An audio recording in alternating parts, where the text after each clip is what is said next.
ఓం శ్రీ సచిదానంద సమర్థ సద్గురు సాయినాథ్ మహారాజు కీ జై. గురుమధ్యే స్థితం విశ్వం, విశ్వమధ్యే స్థితో గురుః, గురుర్విశ్వం న చాన్యోస్తి తస్మై శ్రీ గురవే నమః. తస్మై శ్రీ గురవే నమః. సదా నింబవృక్షస్య మూలాధివాస సుధాశ్రావిణం తీక్తమప్యప్రియంతం తరుణ్ కల్పవృక్షాధికం సాధయంతం నమామీశ్వరం సద్గురుం సాయినాథం. నమామీశ్వరం సద్గురుం సాయినాథం. నమామీశ్వరం సద్గురుం సాయినాథం. సాయి కృపతో, సాయి ప్రేరణతో, సాయి సన్నిధిలో రోజు మనం ఏర్పాటు చేసుకుంటున్న ఈ సత్సంగంలో జాయిన్ అయినటువంటి సాయి కుటుంబంలోని సహచర సభ్యులైన మీ ప్రతి ఒక్కరికిను, అలాగే ఈరోజు సాయంత్రం మనందరికీ తమ సన్నిధిని ప్రసాదించి తమ స్మరణ చేసుకునే భాగ్యాన్ని ప్రసాదించిన సమర్థ సద్గురు సాయినాథుని దివ్య పాద పద్మాలకి నమస్కారం చెల్లిస్తున్నాను. మనం ఇంతకుముందు సత్సంగంలో వేదాలలో భగవంతుడి తత్వాన్ని వర్ణించేందుకు 4 రకాల వాణి ఉంది అని అనుకున్నాం. పర, పశ్యంతి, మధ్యమ, వైఖరి. భగవంతుడు అవతరించినప్పుడు, భగవంతుడు మానవ రూపంలో అవతరిస్తున్నారు కదా, అలా భగవంతుడు మానవ రూపంలో అవతరించినప్పుడు వారిలో ప్రకటమయ్యే దైవీ శక్తులు ఏవైతే ఉన్నాయో వాటిని వర్ణించేది పరావక్కు. దైవీ శక్తులు సర్వవ్యాపకత్వం, సర్వజ్ఞత్వం, సర్వాంతర్యామిత్వం. ఇందులో సర్వవ్యాపకత్వాన్ని మనం దర్శించుకున్నాం ఇంతకుముందు సత్సంగంలో. ఈరోజు సర్వగ్రహత్వానికి సంబంధించి మన సద్గురు సాక్షాత్ పరబ్రహ్మ, మన సద్గురు సాయిబాబాగా ఆ పవిత్ర శరీరంతో అవతరించినప్పుడు వారిలో ప్రకటమైన దైవీ శక్తులను మనం స్మరించుకుంటాం. అలా సచ్చరితని ఇంకొకసారి మనం మననం చేసుకునేందుకు ప్రయత్నిద్దాం. ఇందులో భాగంగా ఈరోజు బాబా గారిలో ప్రకటమైన సర్వజ్ఞత్వం అనే కోణాన్ని మనం ఈ పూట దర్శించుకుందాం. సద్గురు బాబా గారు స్ఫురణ ఇచ్చిన మేరకు 2వ అధ్యాయానికి వెళ్దాం. ధబోల్కర్ గారు షిరిడీకి వచ్చారు. బాబా గారిని దూరదర్శనం చేసుకున్నారు వాడ దగ్గర. సరే, బాబా గారు ఇంటికి వెళ్తారు, తిరిగి మసీదుకి వస్తారు. ఈలోగా మీరు కూడా స్నానపానాదులు ముగించుకోండి, కాస్త తీరిగ్గా వెళ్ళి మసీదులో బాబా గారిని మరలా దర్శించుకోవచ్చు అని తాత్యాసాహెబ్ నోల్కర్ చెప్పారు. కాబట్టి బాబా గారిని దర్శనం చేసుకున్నారు. ధబోల్కర్ వాడాకు వచ్చారు. వాడాలో సాధారణంగా 5-6 మంది మనం ఒక దగ్గర కూడామనుకోండి, దేనో దానిపై మనం మాట్లాడుకోవాలి కదా. అలా బాలాబాటే ఉన్నారు, ధబోల్కర్ ఉన్నారు. ధబోల్కర్ షిరిడీకి వచ్చిన మొట్టమొదటి రోజే. సరే, బాలాబాటే బృందం, ధబోల్కర్ మధ్యలో ఒక 2 విషయాలు వీళ్ళ చర్చకు వచ్చాయి. మొదటిది ఏంటి?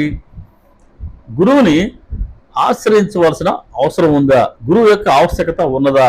నెంబర్ 1 మొదటి చర్చ. రెండవ చర్చ, స్వయం కృషి గొప్పదా, విధి బలీయమైనదా అని రెండవది. సరే, ధబోల్కర్ గారు మొదటి చర్చలో ఆయన పాల్గొంటూ, గురువు అవసరం ఎందుకండి, ఏదన్నా చేసే పనిలో మనకు దక్షత ఉండాలి, కానీ గురువుని ఆశ్రయించడం దేనికి, మన స్వాతంత్రాన్ని కోల్పోయి ఆయన చెప్పినట్లు చేయడం దేనికి. సరే, ఏదన్నా సరే, ఇప్పుడు వాళ్ళ మిత్రుడు కుమారుడు చనిపోతారు కదా లోనావాలాలో. అలా అటువంటి జరిగినప్పుడు కాపాడలేని గురువును ఆశ్రయించి ఫలితం ఏంటి? లేదు ఏదన్నా సరే అది ప్రారంధానుసారం జరుగుతుంది అని అనుకున్నప్పుడు ప్రారంధాన్ని సరి చేయలేని గురువును ఆశ్రయించడం ఎందుకండి అని, గురువును ఆశ్రయించవలసిన అవసరం లేదు అని దబోల్కర్ గట్టిగా వాదించారు. బాలబాట బృందం అయ్యా ఇలా చెప్పొద్దు, గురువు లేకుండా ఉంటే ఇదిగో ప్రతి ఒక్కటి కూడా మనం పుస్తకం చదువుతున్నాం, తెలుసుకుంటున్నాం. కాబట్టి గురువు అనుగ్రహం లేకపోతే మనం పుస్తక జ్ఞానులు మాత్రమేనండి. గురువు విన జ్ఞానప్రాప్తి లేదు అని వాళ్ళు అంతే గట్టిగా, వాళ్ళ వైపు నుంచి వాళ్ళు కూడా అంతే గట్టిగా వాళ్ళు కూడా వాదన చేశారు. ఇక రెండో చర్చ, స్వయం కృషి గొప్పదా, విధి బలీయమైనదా? స్వయం కృషి గొప్పదంటారు దబోల్కర్. ఉద్ధరేదాత్మానాత్మానం అని శృతి చెప్తూ ఉంది కదా, దాన్ని మనం మరి అనాదరిస్తే ఎలా? నేను ఏం పని చేయను, నేను కుదురుగా గమ్మగా కూర్చుంటాను, అన్నీ అవే జరుగుతాయి అనుకుంటే జరుగుతాయా? కాబట్టి మనం వివేకాన్ని వైరాగ్యాన్ని సంతరించుకునే ప్రయత్నం మనం చేయకుండా మనం ఊరికే ఉంటే భగవంతుడు మాత్రం ఊరుకుంటారా?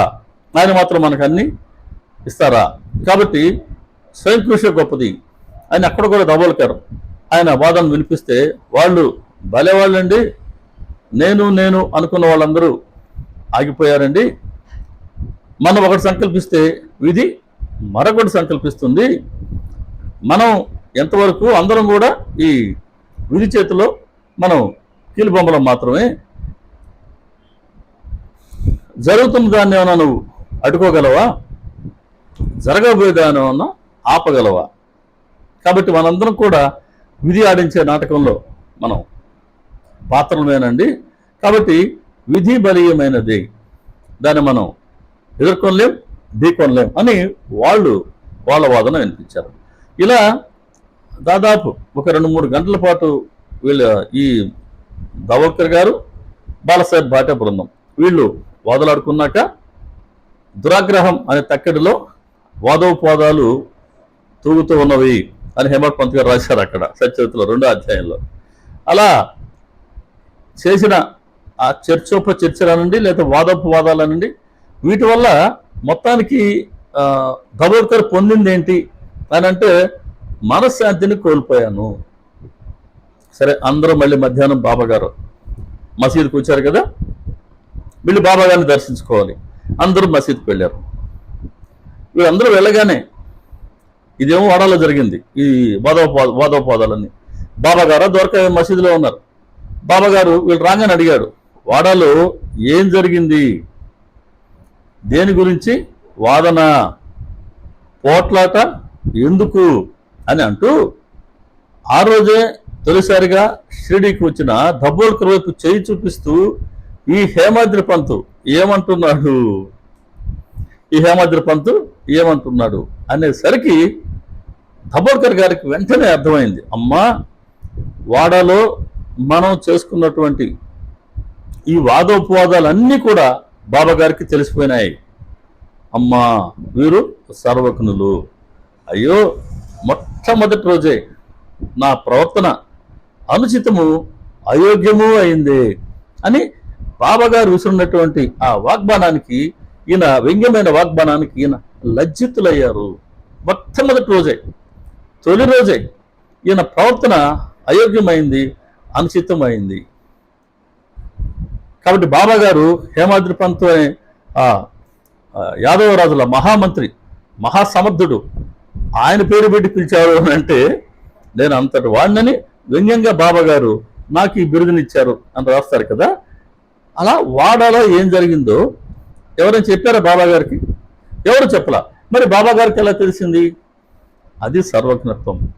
సర్వజ్ఞత్వం అంటే భూతకాలంలో ఏం జరిగిందో, వర్తమానంలో ఏం జరుగుతూ ఉన్నదో, భవిష్యత్తులో ఏమి జరగనున్నదో, ఈ 3 కూడా క్షుణ్ణంగా తెలిసిన వారు.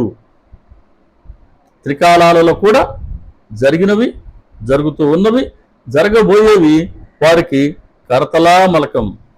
అటువంటి వారిని సర్వజ్ఞులు అంటారు. అలా బాబా గారిలో సర్వజ్ఞత్వం మనకు 2వ అధ్యాయంలోనే ప్రకటమైంది.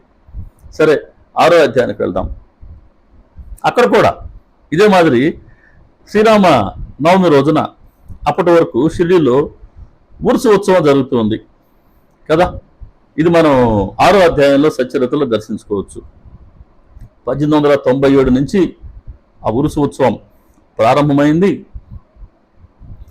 ఇంకొక 5 ఏళ్ళ తర్వాత అంటే 1902 సంవత్సరం నుంచి సాయంత్రం ఇదే రోజున చందనోత్సవం కూడా ప్రారంభమైంది.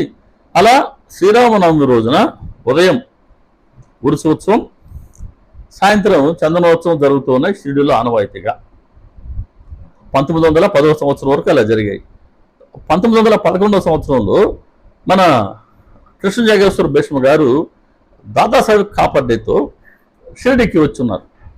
ఈయన వాడాలో బయట వరండాలో కూర్చొని ఉన్నారు. కృష్ణ జగేశ్వర్ భీష్మ బాబా గారికి హారతి పాటలు రాసి 5 లడ్డూల రూపంలో ఇచ్చారే వారు. అదే సమయానికి కాకా మహాజని బాబా గారికి మంచి భక్తులు కదా, మనం చాలాసార్లు చెప్పుకున్నాం ఆయన ఎంత మంచి భక్తులో. ఆయన బాబా గారికి పూజా సామాగ్రి అవన్నీ తీసుకుని, పుష్పాలు ఇవన్నీ తీసుకుని ద్వారకామాయికి వెళ్ళి బాబా గారిని పూజించుకోవాలి అని బయలుదేరుతున్నారు. అప్పుడు ఈయన భీష్మ గారు ఆయన్ని పిలిచి, మిత్రమా, రేపు శ్రీరామనవమి కదా, ఎలాగూ మనం ఉరుసు ఉత్సవాన్ని జరుపుకుంటూ ఉన్నాం, అందులోనే రామజన్మోత్సవాన్ని కూడా మనం జరుపుకోవచ్చు కదా, పవిత్రమైన పండుగ రోజు కదా శ్రీరామనవమి. కాబట్టి మనం ఉరుసు ఉత్సవంతో పాటుగా శ్రీరామ జన్మోత్సవాన్ని కూడా జరుపుకునేందుకు చాలా అనువుగా ఉంటుంది కదా అని అంటే, బాగుంటుందండి, మీ ఆలోచన మంచిదేను, కానీ ఇందుకు బాబా గారి అనుమతి కావాలి కదా, మరి దేనికైనా వారి అనుమతి కావాలి కదా. కాబట్టి బాబా గారి అనుమతి తీసుకోండి, తర్వాత పనులన్నీ మనం చూసుకోవచ్చు. సరే, తర్వాత ఎక్కడ చర్చ జరిగింది వీళ్ళకంటే, మరి షిరిడి కుగ్రామం బాబా గారు అంగీకరిస్తే మరి రామజన్మోత్సవాన్ని కీర్తన చేసే సంకీర్తనకారుడు కావాలి కదా, అప్పటికప్పుడు ఎలా వస్తారు అంటే భీష్మ చెప్తారు, లేదు లేదు నేను సంకీర్తన చేయగలను అంటారు ఆయన. ఆయన చెప్తారు మహాజన్తో, అయ్యా మీరు హార్మోని శృతి కలపండి. సరే, రాధాకృష్ణమయ్య ఉన్నారు కదా, వారిని అసొంటి ప్రసాదం చేసి పెట్టమని చెబుతాం అని ముగ్గురు ఇలా ఈ ఫలానా పని చేయొచ్చు అనుకున్నారు.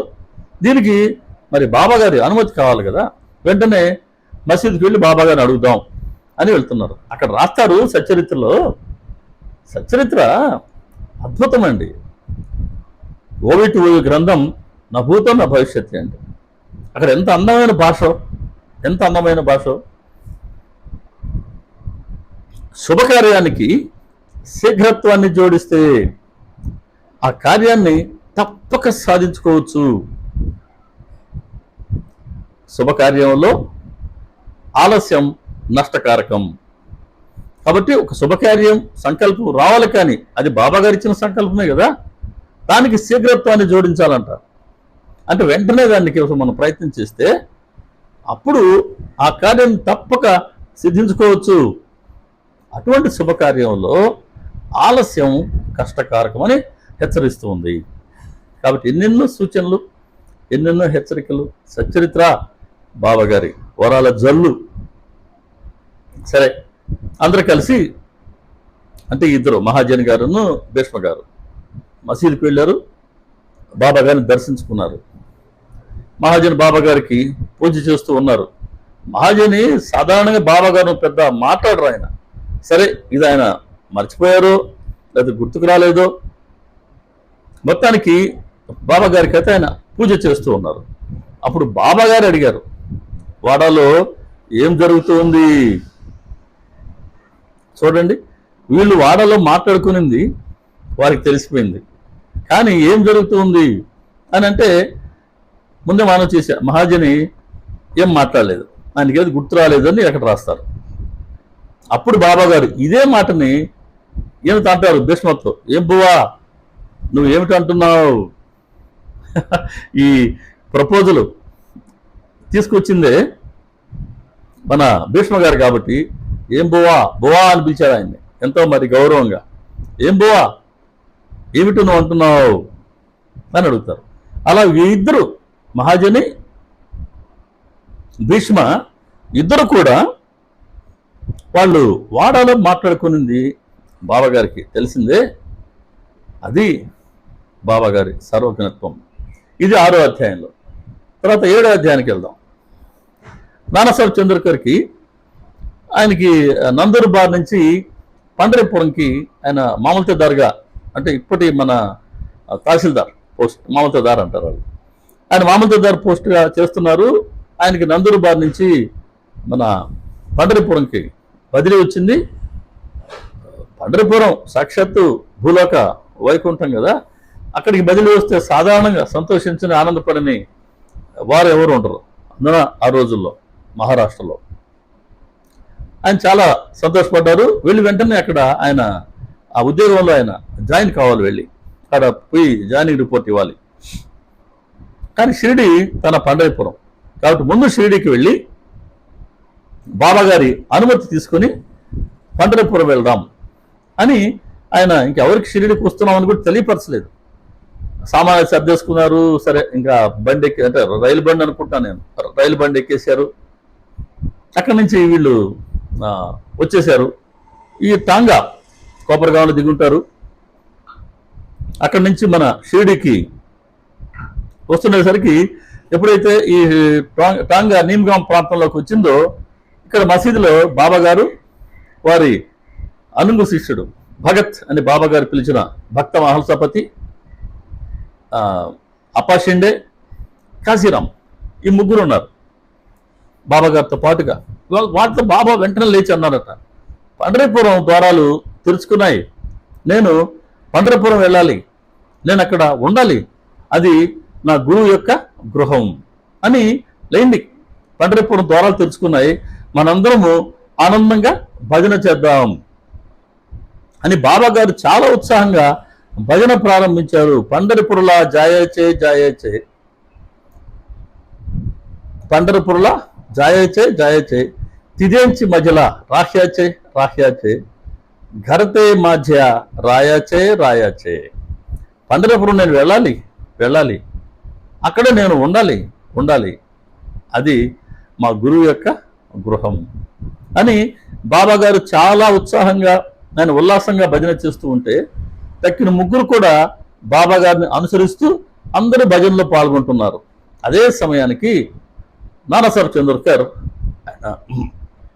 మసీదులోకి వచ్చి బాబాగారికి పాద నమస్కారం చేసుకుని బాబాగారికి చాలా ప్రార్థనాపూర్వకంగా మనవి చేశారు. బాబా, నాకు పండరీపురం బదిలీ అయింది, మీరు కూడా నిస్సంకోచంగా మాతో పండరీపురం రండి, అక్కడ మాతో మీరు కూడా ఉందురు. కానీ బాబా షిరిడి బదులు వస్తారా? పోనీ బాబాగారు రావాలి అనంటే పండరపురంలో ఆయన లేరా? నందూరుబార్లో ఆయన లేరా? షిరిడిలో వారు కారా? ముంబై, దేశ విదేశాలు ఎక్కడైనా ఆయన లేనిది ఎక్కడుంది? వారు సర్వవ్యాపి మనం మొన్ననే చెప్తున్నాం కదా. కాబట్టి అయినా సరే ప్రేమపూర్వకంగా బాబాగారిని ఆయన పిలుస్తున్నారు చంద్రకర్. భక్తి భావం, ఇది సద్గురువు గమనించేది.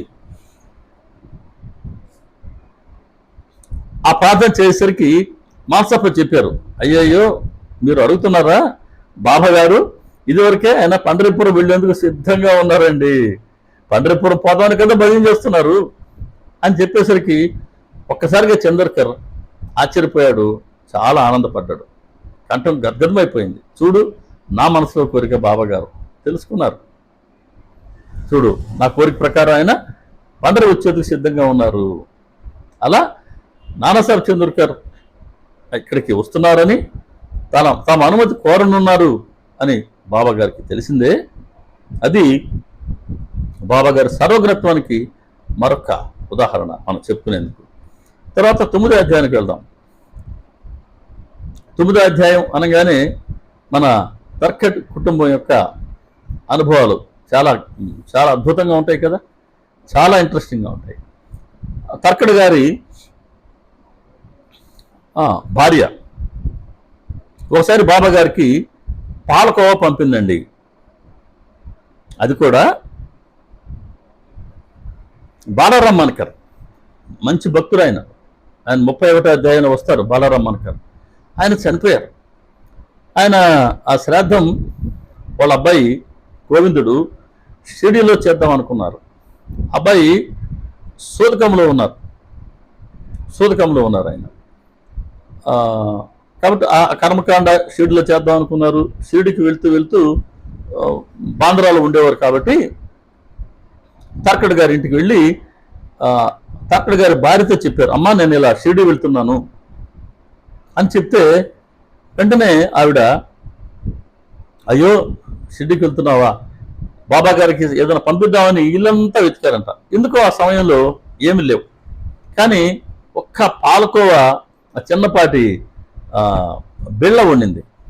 అది కూడా ఇదివరకే బాబా గారికి నివేదించినదే, అదే వండింది. ఆవిడ దాన్నే తీసుకున్నారు, బాబా గారికి నమస్కరించుకున్నారు, గోవిందుడికి ఇచ్చారు. గోవిందు, నువ్వు షిరిడీకి వెళ్ళినప్పుడు బాబా గారికి నా పాద నమస్కారం తెలియచేసి వారికి పాలకోవను సమర్పించు, వారు తింటారు, స్వీకరిస్తారు అని చెప్పారు. సరే గోవిందుడు అట్టనమ్మ అని ఆయన పాలకోవా తీసుకున్నారు అమ్మ దగ్గర. షిరిడి వెళ్ళారు, తన బస్సులో దిగారు. దిగి మసీదుకి వెళ్ళాడు. ఉదయం పాలకోవా సంగతి గుర్తే లేదు, బాబా గారు కూడా ఏమీ అడగలేదు. సరే ఉదయం గడిచిపోయింది, ఈయన మళ్ళీ సాయంత్రం వెళ్ళాడు. వెళ్తే కూడా పాలకోవా సంగతి గుర్తే లేదు.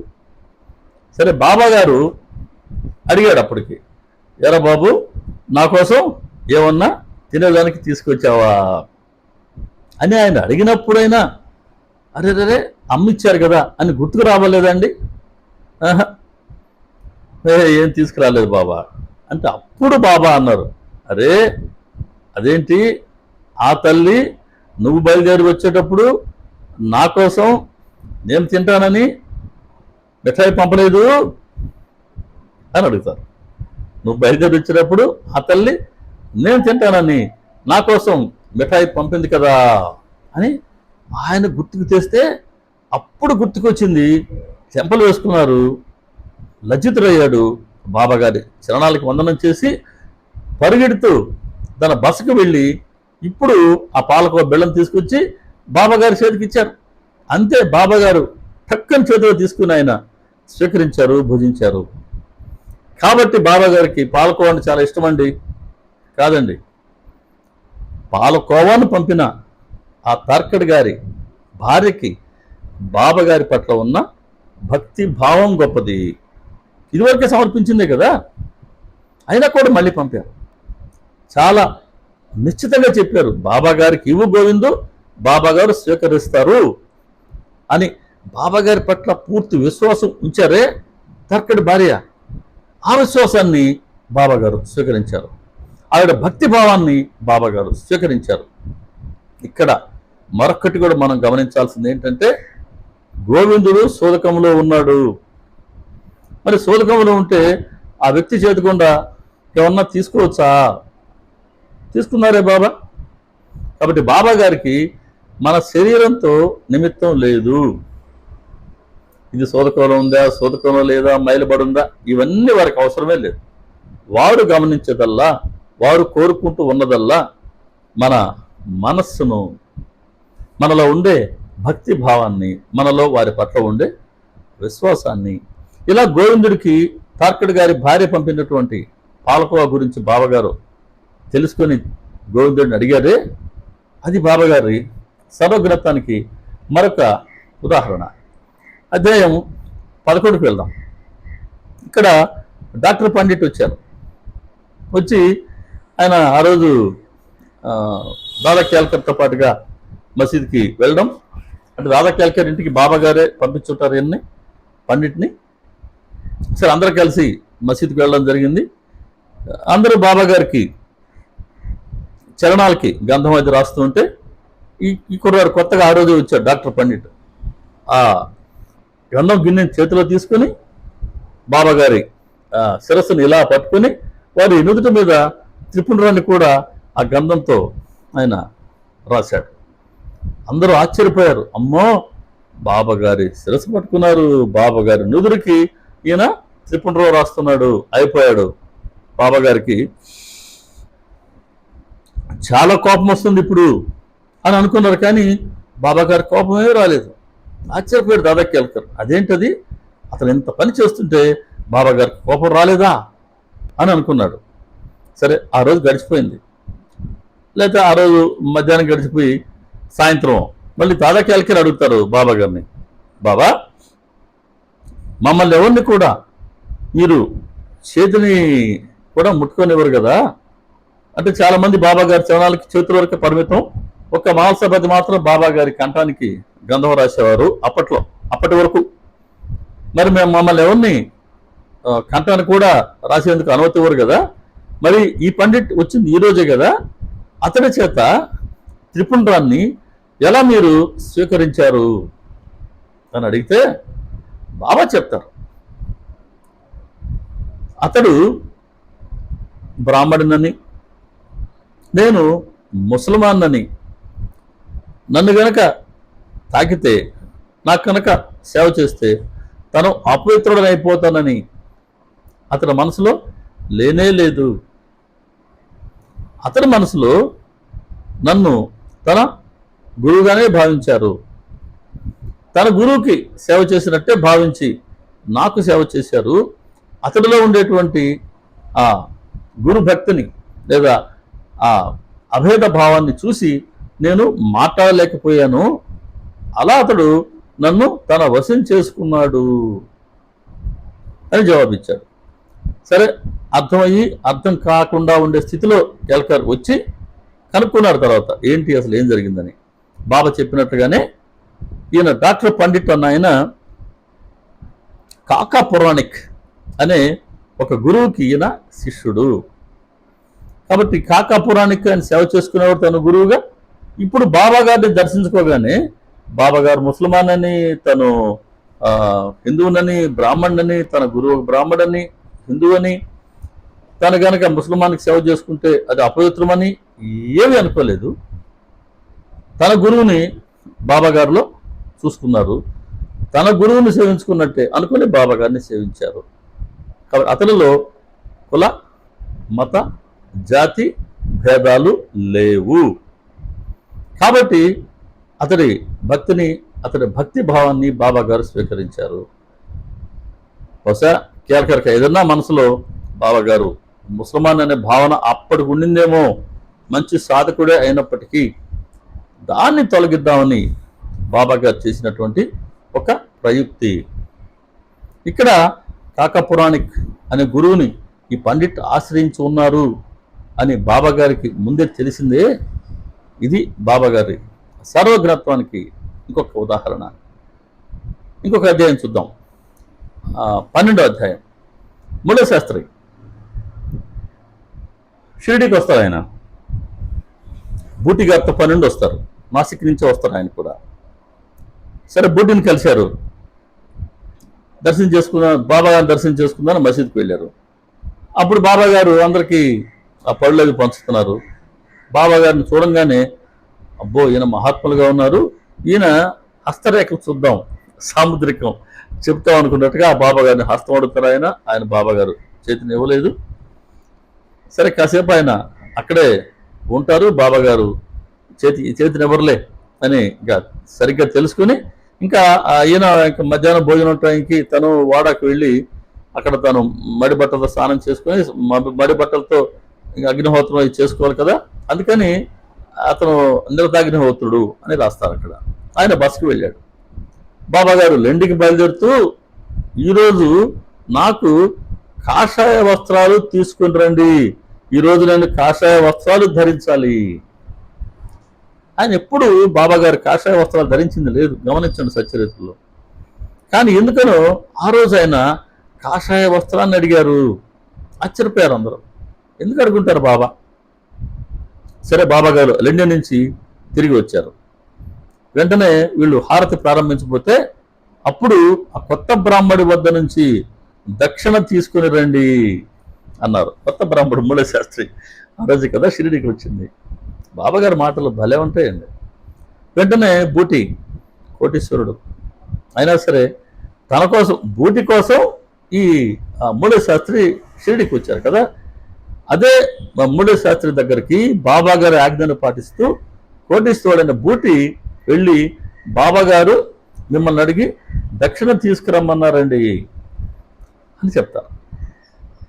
ఆయన అదేంటిది, నేను అన్న బాబా గారికి బద్ధుడునా? బాబా గారు మహాత్ములే కావచ్చు, కానీ నేనేమన్నా ఆయనకి బద్ధుడునా?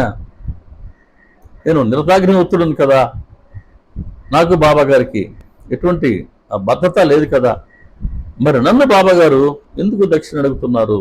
సచరిత్ర ప్రత్యేకత ఇదే. అంటే బాబా గారు దక్షిణ కోరుతున్నారు అని అంటే వారికి మనకు మధ్యన రుణానుబంధం ఉంటేనే కోరతారు. ఇదే మూలశాస్త్రి సందేహంలో మనకు తెలుసుకునే అర్థం అదే. నేను బాబా గారికి బద్ధుడిని కాను కదా, నేను నిరతాగ్నిహోత్రుడిని కదా, బాబా గారు మహాత్ములు అయినప్పటికీ నన్ను దక్షిణ కోరుతున్నారు. దక్షిణ అందరినీ కోరరు, ఆయన రుణానుబంధం ఉంటేనే కోరతారు. కాబట్టి ఏదన్నా సరే దక్షిణగా మనం సమర్పిస్తున్నాం బాబా గారికి కాదు, దక్షిణగా వారు స్వీకరించదలుచుకుంటేనే మనం సమర్పించగలుగుతూ ఉన్నాం. సరే, వచ్చిన వ్యక్తి ఏమో బూటి కాబట్టి బాగుంటుందని ఇంకా ఆ మడి వస్త్రంతోనే ఆయన మసీదుకి వచ్చారు. మసీదుకి వచ్చి ఇంకా మరి మడి వస్త్రాలతో మసీదు లోనికి వెళ్తే మరి అపవిత్రుడు అవుతాను అని మసీదు బయట నుండి ఉండి బాబా గారి మీద పుష్పాలు చల్లుతారు. పుష్పాలు ఎవరి మీద పడ్డాయి అంటే తన గురువు అయినటువంటి గోలప్ స్వామి గారి మీద పడ్డాయి. బాబా గారి ఆసనంలో గురు గోలప్ స్వామి గారు దర్శనమిచ్చారు, కాషాయ వస్త్రధారి. అందుకు బాబా గారు కాషాయ వస్త్రాన్ని తెమ్మన్నారు ఆ రోజు. అందరికీ బాబా గారిగా కనపడుతున్నప్పటికీ మూడే శాస్త్రికి మాత్రం ఇప్పుడు సమాధి అయినటువంటి తన గురువు అయినటువంటి గోలప్ స్వామి గారు దర్శనం ఇచ్చారు. ఇంకా ఆనందాన్ని వర్ణించగలమా, ఊహించగలమా? ఇంకా పరిగెడుతూ వెళ్ళి ఇంకా మడి బట్టలు, తను బ్రాహ్మడు, మసీదు ఇవన్నీ వెళ్ళిపోయినాయి. వెళ్ళి తన గురువు పాదాలపై పడిపోయి అందరూ బాబా గారి హారతి పాటను గట్టిగా పాడుతూ ఉంటే బిగ్గరగా ఈయన తన గురువు పాటను పాడుకున్నాడు. అలా అందరికీ బాబా గారిగా దర్శనం ఇచ్చారు. కానీ మూడే శాస్త్రికి మాత్రం గురు గోలప్ స్వామి గారే దర్శనం ఇచ్చారు బాబా. అలా మూడే శాస్త్రి గురు గోలప్ స్వామి గారి శిష్యుడు అని బాబా గారు తెలుసుకొని అతని గురు దర్శనాన్ని అక్కడ అనుగ్రహించారే, ప్రసాదించారే. ఇది బాబా గారి సర్వజ్ఞత్వానికి మరొక ఉదాహరణగా మనం చెప్పుకోవచ్చు. ఇంకొక ఉదాహరణ చూద్దాం ఈ పూటకి, తర్వాత మళ్ళీ చూద్దాం. 14వ అధ్యాయానికి వెళ్తే రతన్జీ చాలా ధనవంతుడు, వ్యాపారి, రత్నాల వ్యాపారి. ఈయన పుత్ర సంతానం లేదు, అదొక చింత. ఎలా పుత్ర సంతానం లేకపోతే ఎలా? ఎంతో మంచివాడు, సాత్వికుడు. సరే, ఓసారి దాసగండ్ గారు చెప్తారు, నువ్వు షిరిడీకి వెళ్ళు, బాబా గారిని ఆశ్రయించు, బాబా గారు తప్పకుండా నీకు సంతానాన్ని ఇస్తారు అని. సరే, ఈయన పోదాం అనుకుంటూ కొంతకాలం గడిచిన తర్వాత ఈయన షిరిడీకి వస్తారు. షిరిడీకి రాగానే సరే బాబా గారికి 5 రూపాయలు ఆయన దక్షిణంగా సమర్పిద్దామని కూడా అనుకున్నారు. సరే, పండ్ల ఒక బుట్ట, ఆ బుట్ట నిండా పండ్లు తీసుకున్నారు, రకరకాల పండ్లు తీసుకున్నారు, ఒక పుష్పహారం తీసుకున్నారు. వెళ్ళి బాబా గారికి నమస్కరించుకొని పుష్పహారం, పూల బుట్ట తీసి పూల బుట్ట విప్పి పూలమాల తీసి బాబా గారి మెడలో అలంకరించారు. ఎవరు? మన రతన్జీ. మన శ్రీరాములు గారు చాలా చక్కగా చదువుతారు ఆ ఓవిలు, చాలా బాగా రాగయుక్తంగా చదువుతారు. ఆయన పూల బుట్ట విప్పి పూలమాల తీసి బాబా గారి మెడలో సమర్పించారని చక్కగా చదువుతారు ఆయన. నాకు ఆ ఓవి చదువుతున్నప్పుడల్లా నాకు శ్రీరాములు గారు చదివిందే గుర్తుకొస్తూ ఉంటుంది. అలా పూలమాల సమర్పించారు. అప్పుడు బాబా అడుగుతారు, వస్తాను అనుకుంటూ ఇంత కాలానికి వచ్చావు, దక్షిణగా నాకు ఏమి ఇస్తావో ఇవ్వు. మరి ఈయన కాలయాపన చేసి పోదాం అనుకుంటూ వచ్చారు కదా, అది కూడా బాబా గారు అక్కడ తెలియజేస్తున్నారే, అది వారి సర్వజ్ఞత్వం. సరే, ఈయన 5 రూపాయలు దక్షిణ సమర్పిద్దాం అనుకున్నారు కదా, దానికి అంటే ఇక్కడ బాబా గారు దక్షిణగా ఏమి ఇస్తావో ఇవ్వు. దక్షిణగా బాబా గారు కోరేది కేవలం డబ్బు మాత్రం కాదు. డబ్బు ఆయనేం చేసుకుంటారండి, ఏ రోజుకి ఆ రోజు తమకు దక్షిణ రూపంలో తాము స్వీకరించిన ధనాన్నంతా 3 ఏళ్ల ఆమనికి ₹2 దగ్గర నుంచి బడే బాబాకి ₹50 వరకు నిత్యము 2, 3, 6, 5, 10, 15 ఇచ్చి ఇచ్చి ఇచ్చి పంచి ప్రతిరోజు నిత్యము నియమంగా బాటసార్లకి ప్రయాణికులు కూడా పంచి బాబా గారు ప్రతిరోజు సాయంత్రం తమ కఫిని యొక్క 2 జేబుల్లో చేతులు ఉంచి ఇలా పైకి తీసి చూపించేవారు. ఖాళీ జేబులు. అంటే ఆ రోజు నాయన దక్షిణ రూపంలో తీసుకున్నదంతా ఖర్చు అయిపోయింది, ఇక వెళ్ళి రండి, రేపు రండి అని ఎవరైతే ఇంకా బాబా గారు జేబులు చేయబెడతారు, పావలా ఇస్తారు, ₹1 ఇస్తారని ఎదురు చూస్తూ ఉన్నారే, అటువంటి వారి కోసం ప్రతిరోజు బాబా గారు తమ ఖాళీ జేబులు కూడా చూపించేవారు. మరి ఆయనకి ఎందుకండి ధనం? కాబట్టి బాబా గారు కోరుతున్నది దక్షిణగా ధనం మాత్రం కాదు, మన సమయాన్ని. చాలా ఇష్టం బాబా గారికి మన సమయాన్ని దక్షిణగా ఇస్తే. మన భక్తిని, భావాన్ని, ప్రేమను, సేవను, శ్రద్ధను, నిష్ఠను, వీటన్నిటినీ బాబా గారికి మనం సమర్పిస్తే అవన్నీ ఆయన దక్షిణ రూపంలో స్వీకరిస్తాను అని ఇక్కడ భావం. ఇంకా చెబుతున్నారు బాబా గారు, ఇదివరకే నువ్వు నాకు ₹3.14 ఇచ్చున్నావు, ఇప్పుడు ఆ మిగతా దీవు. ఇదివరకే ₹3.14 ఇచ్చున్నారంట, ఇప్పుడు మిగతా దీవమన్నారు. సరే, ₹5 ₹3.14 పోతే ₹1 అది బాబా గారు సమర్పించారు రతన్జీ. సరే, బాబా గారు సంతానం కలుగుతుంది నీకు అని ఆశీర్వదించారు, వచ్చేసరినా.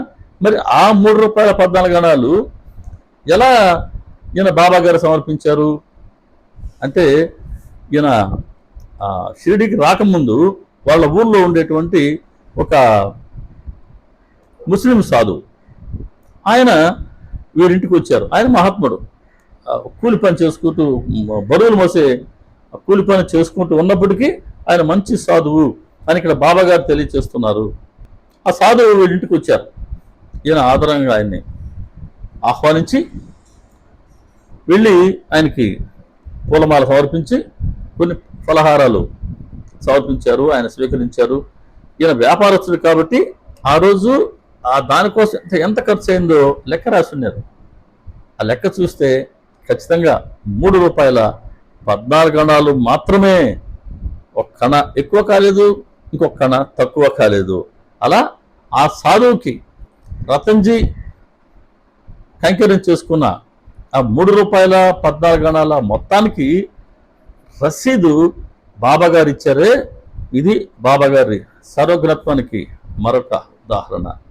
ఇంకా సచ్చరిత్రలో మిగతా అధ్యాయాలు కూడా, అంటే ఎలాగైనా సరే మనం ఏం చేస్తున్నాం, సచ్చరిత్రని మరలా మననం చేసుకుంటూ ఉన్నాం.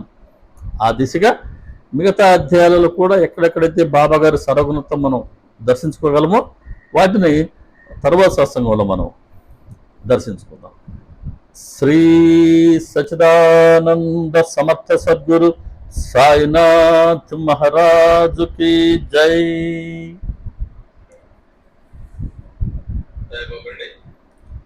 సర్వే జనా సుఖినో భవంతు, లోకా సమస్తా సుఖినో భవంతు, సమస్త సన్మంగళాని భవంతు.